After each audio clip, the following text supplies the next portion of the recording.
Halo semua, Shalom. Bersyukurlah kita yang selalu rindu mendengar kebenarannya, karena Bapa kita sangat rindu supaya kita tetap mendengar. Amin. Biarlah telinga kita, hati kita terus diurapi untuk mau mendengar. Saya sangat diberkati dari Ayub 33 ayat 14 sampai 18. Ada juga nanti ayat 29 sampai 30. Dari ayat 14 dulu. Karena Allah berfirman dengan 1-2 cara, tetapi orang tidak memperhatikannya.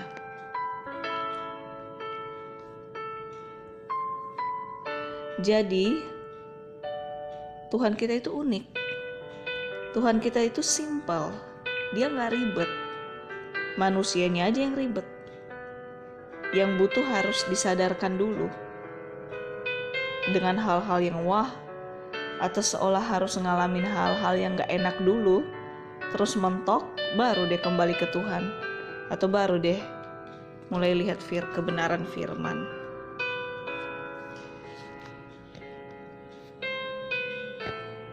Karena Bapa kita itu simpel. Dia itu cukup ingatin kita untuk kembali ke jalan yang benar, ingatin kita untuk hal-hal yang baik untuk kita, paling 1-2 kali saja. Terus kenapa hanya 1-2 kali? Kenapa nggak 1-5 kali? Bukannya kita hanya manusia yang mungkin nggak peka dengan suara Roh Kudus? Kalau di sini dibukakan, kenapa hanya 1-2 kali aja? Karena Bapa melihat hati, melihat kedalaman hati kita. Kalau memang hati kita itu taat pada dasarnya, taat sama firman, ya 1-2 kali aja diingatkan, pasti mau nurut. Kan suara Tuhan dari kebenaran firman. 1-2 kali kita ulang untuk membaca, merenungkan firman. Kalau hati kita mau tunduk di bawah kebenaran firman, ya kita pasti mau nurut. Tapi kalau memang pada dasarnya hati gak mau nurut, 1000 kali pun Tuhan teriak-teriak, 1000 kali pun kita baca kebenaran firman, 1000 kali pun kita dengar khotbah mungkin tentang itu aja, tapi tetap aja karena hati gak mau nurut ya enggak, karena hati keras ya enggak juga. Jadi makanya Tuhan hanya ngomong 1-2 kali, hanya ingetin seolah hanya 1-2 kali, bukan karena Tuhan pelit untuk ngingatin, bukan. Karena Tuhan melihat hati. Dia gak melihat kualitas atau kuantitas banyaknya firman yang kita baca atau banyaknya firman yang kita dengar, tapi dia melihat kualitas hati kita. Seberapa nurutnya kita akan kebenaran firman yang kita baca atau kita dengar. Tuhan melihat kualitas kita menjadi pelaku firman, bukan kuantitas kita atau banyaknya kita tahu firman. Salah-salah jadi ahli Taurat. Wah, ini benar-benar menegur kita semua. Karena kalau banyaknya firman yang kita dengar, banyaknya teguran firman yang kita dengar, waduh udah banyak banget dari kita sebelum lahir kali ya. Di ibadah, saat dengar di internet, di YouTube, saat dengar di persekutuan rohani, saat doa pribadi, terlalu banyak. Tapi tanda tanya kadang, kenapa kita nggak berubah menjadi lebih baik atau lebih lembut hati kita?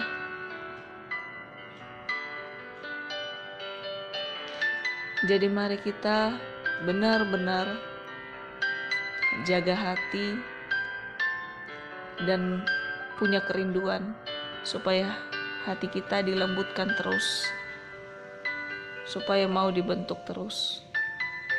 Karena suara Tuhan itu lembut, dia gak akan maksa kita. Makanya Tuhan hanya ngomong 1-2 kali. Jadi marilah belajar peka akan suara Tuhan dan melalui kebenaran tuntunan firman-Nya. Amin. Ayat 15. dalam mimpi, dalam penglihatan waktu malam, bila orang nyenyak tidur, bila berbaring di atas tempat tidur.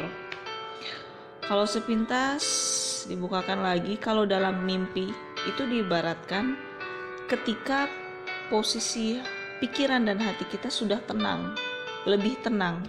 Karena kan ibaratkan misalnya kalau tidur sudah sangat nyenyak, baru kan mimpi itu bisa muncul, baru fantasi indah di mimpi itu kan bisa muncul.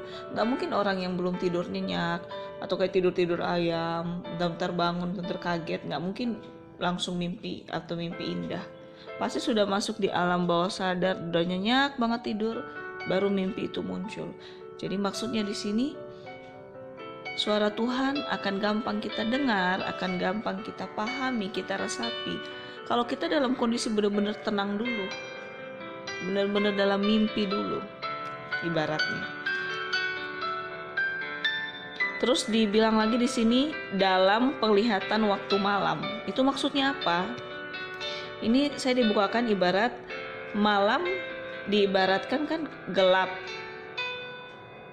Atau gelap itu ibarat tidak terlihat apa-apa kan, kosong. Jadi kita baru lebih peka mau mendengar ketika seolah nggak ada lagi pengharapan yang bisa kita lihat. Atau nggak ada lagi yang bisa kita harapkan, hampa. Maka saat benar-benar kosong, hampa, gelap, mentok, bisa disitulah kita belajar peka mendengar suaranya, belajar taat mengikuti firman-Nya, belajar lebih tahu akan tuntunannya melalui firman-Nya. Karena gak ada lagi yang bisa dipegang, gak ada lagi pengharapan yang lain, gak ada lagi yang bisa nolong. Jadi kadang ada baiknya ketika semua meninggalkan, ketika semua seperti tidak peduli, ketika semua sibuk dengan kepentingan masing-masing dan kita seperti sendiri, maka di saat itulah saat terindah malah. Saat dimana kita sendiri, tidak ada yang menolong, tidak ada yang peduli. Di saat itu malah roh kita diasah, hati kita diasah untuk mau kembali mendengar kebenaran firman, untuk mau kembali pegang Yesus, karena gak ada lagi pegangan yang lain. Daripada gak ada, ya pegang Yesus aja kan, mentok-mentoknya. Tapi kedepannya jangan itu sih motivasinya. Tapi ini diibaratkan, malah ketika tidak ada yang bisa kita pegang, di saat itulah hati kita dilembutkan untuk mau pegang firman satu-satunya. Poinnya pegang firman-Nya, pegang Tuhan-Nya, pegang kebenaran-Nya. Amin. Jadi Tuhan akan berbicara atau memberi kita hikmat atau clue untuk bisa berkemenangan dalam kondisi apapun, ya saat kondisi hati kita itu sudah lebih tenang, saat kondisi hati itu sudah lebih berserah penuh. Seperti ada kan di firman, tenanglah baru bisa berdoa. Maka saat sikap hati kita tenang atau berserah, itu bisa diibaratkan kita memberi ruang atau waktu untuk Tuhan berbicara atas kita, atau Tuhan kita izinkan menunjukkan arah yang mana atau pilihan yang mana yang harus kita pilih. Tapi kalau sebaliknya kita tetap dalam kondisi tidak tenang, gerasa gerusu, was-was, deg-degan, apalagi tidak berserah, tidak belajar berserah penuh karena mungkin beratnya tekanan atau proses atau himpitan, maka kalau kita fokus memegang atau melihat proses tekanan itu, tidak fokus mengalihkan pandangan kita ke pengharapan akan Tuhan, berserah kepada Tuhan, jadi lama kelamaan seolah-olah kita merasa Tuhan kok diam, kok bisu, Tuhan nggak bisu, Tuhan nggak diam. Tapi kitanya yang seolah menutup telinga dan hati kita untuk mendengar suara atau kebenaran firman-Nya. Karena Roh Kudus itu lembut, Dia nggak akan memaksa, Dia nggak akan seolah-olah pakai toa kenceng-kenceng, teriak kenceng-kenceng, kayak barbar gitu. Enggak, Tuhan nggak akan barbar, Tuhan nggak akan teriak kenceng-kenceng pakai toa supaya kita mau mendengar kebenarannya. Itu namanya maksa. Kembali lagi, Roh Kudus itu lembut, Roh Kudus itu tulus. Jadi Dia mau hati kita itu juga tulus mengikut Dia. Kembali lagi, Tuhan lihat hati, ketulusan, bukan kemunafikan. Dan sekalipun Roh Kudus lembut, tapi kuasanya dahsyat dan kasihnya dahsyat. Gak ada yang menyamai, tidak ada yang melebihi itu. Amin. Bersyukur banget ya kita ya. Di ayat 16 sampai 18 ya. Maka Ia membuka telinga manusia dan mengejutkan mereka dengan teguran-teguran. Ayat 17, untuk menghalangi manusia daripada perbuatannya. Dan ayat 18, melenyapkan kesombongan orang untuk menahan nyawanya daripada liang kubur dan hidupnya daripada maut oleh lembing. Wow. Ini agak tegas di sini ya, 3 ayat ini. Jadi dibukakan lagi, ada kalanya jika manusia tetap keras hati, tetap bebal, tapi kan Tuhan tahu ke depan.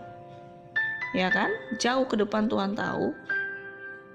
Jadi kalau kebebalan, kekerasan hati itu pada akhirnya membuat kita semakin terpuruk, semakin hancur, atau bahkan jadi bulan-bulanan diinjak, diintimidasi, dihancurkan sama si jahat, sama si iblis, maka ada waktunya Tuhan angkat tangan. Tuhan akan bertindak dengan caranya yang unik, supaya telinga kita yang tuli akan suaranya, hati kita yang bebal akan suara dan kebenarannya bisa terbuka. Karena nggak ada yang nggak mungkin buat Tuhan, gampang banget buka telinga kita kan. Jadi kuasanya itu untuk membuka hati kita, melembutkan hati kita, membuka telinga kita itu seolah tiba-tiba. Padahal mungkin awalnya kita bebal banget, udah lama, berbulan-bulan, bertahun-tahun bebal banget. Tapi ada waktunya, Tuhan tiba-tiba buka.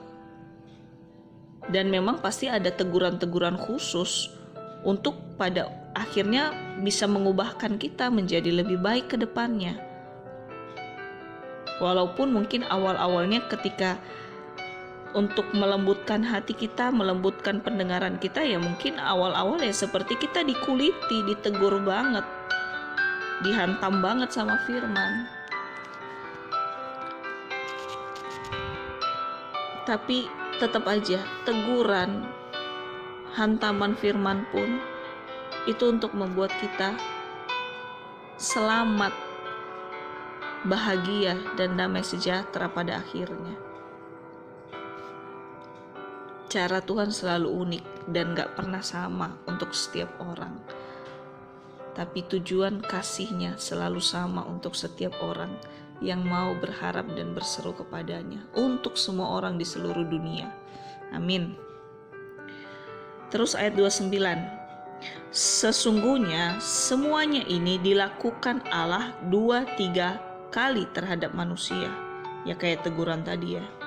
Terus ayat 30, mengembalikan nyawanya dari liang kubur sehingga ia diterangi oleh cahaya hidup.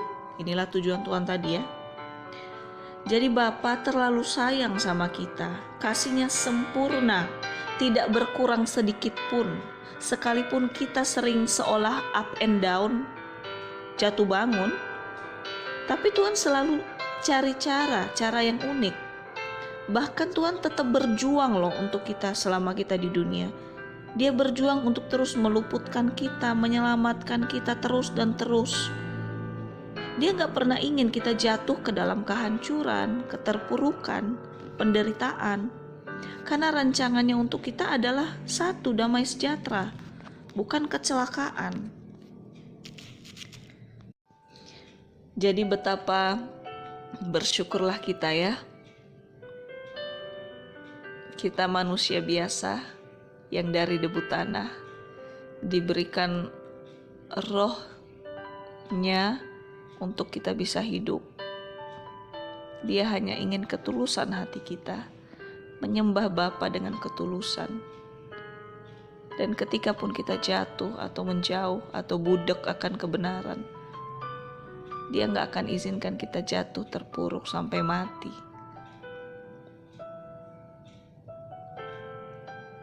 Karena hatinya hanya untuk kita bahagia dan selamat.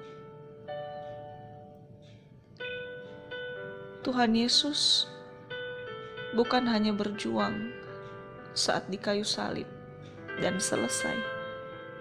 Sampai detik ini pun, sampai selamanya, Tuhan Yesus kita yang baik selalu berjuang untuk kita. Apa sih proses atau tekanan yang kita lewati? Penyakit, kurang banyak duit, hilang pekerjaan, difitnah, dihina, dihianati. Apa sih? Di penjara, diperkosa. Apa sih yang berat banget? Seberat-beratnya saat kita kembali ke Tuhan, kita pasti kembali hidup lagi. Kita pasti kembali bergairah lagi. Tuhan gampang banget mengubahkan dari 0 jadi 100. Jadi mari kita tetap bersyukur karena Tuhan selalu berjuang setiap detik sampai detik ini dan selama-lamanya berjuang untuk kita bahagia, berjuang untuk kita berkemenangan, berjuang untuk kita dapat menerima semua janji-janjinya. Tuhan udah kasih loh semua yang terbaik untuk kita. Cukup percaya aja dan cukup menyembah Dia dalam ketulusan. Carilah dahulu kerajaan Allah dan kebenarannya, maka semuanya akan ditambahkan kepadamu. Semuanya akan ditambahkan kepada kita. Tapi yang terpenting, hati yang gak bisa hidup jika gak bersandar sama Bapa. Itulah yang terpenting. Karena semua apa yang indah di dunia ini gak akan kita bawa ke surga.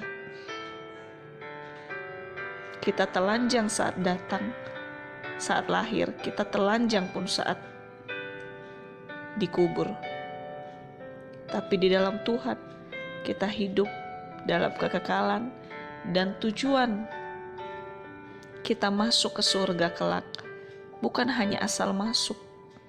Tujuannya supaya kita semakin serupa, segambar dengan Dia dan menyembah Dia selama-lamanya.